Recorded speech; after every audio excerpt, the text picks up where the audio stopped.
On débute donc ce journal par le manque d'eau en Haute-Marne. Voilà 4 mois que la pluie ne tombe quasiment plus. Les champs de céréales en souffrent, les éleveurs sont aussi durement touchés. Mais certains professionnels trouvent des solutions. Marie Galante-Fontan et David Coulombe les ont rencontrés. L'eau vient à manquer et tout le monde est menacé. En ligne directe, les agriculteurs qui n'ont d'autre choix que de trouver des solutions alternatives. Jérémy Monsol a installé un récupérateur d'eau de pluie sur sa ferme. Il peut stocker jusqu'à 175 mètres cubes d'eau pour abreuver ses vaches.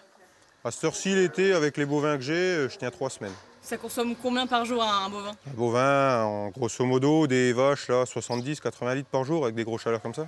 Chez Aline Barrois, c'est 600 mètres cubes pour 2 mois d'autonomie. Ce précieux liquide, elle en utilise 15 mètres cubes par jour pour arroser la carrière. Asperger son sable d'eau potable serait une aberration pour elle.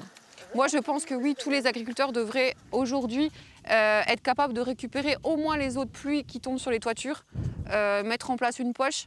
Et en plus, il y a des systèmes d'aide qui existent pour aider les agriculteurs à sauter le pas. Des ressources, la fratrie Barrois en a d'autres, comme des cultures moins consommatrices d'eau, des alternatives toujours en expérimentation. La lentille s'adapte très bien au terrain sec, donc elle demande certainement moins d'eau que d'autres cultures. Ensuite, le quinoa, c'est une culture qu'on teste depuis 4 ans. Et donc on ne connaît pas encore exactement cette culture-là, mais on voit bien que la dernière, où il y avait beaucoup d'eau, elle n'a pas produit du tout. Et en effet, quand c'est trop sec, il lui faut aussi un minimum d'eau pour pousser et produire aussi des graines.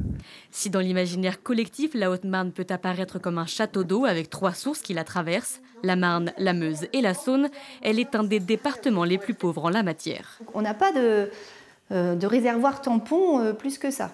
Donc c'est pour ça qu'on est une zone qui est assez sujette à la tension en eau. Et il y a une étude portée par la région dernièrement qui a caractérisé toute la région Grand Est.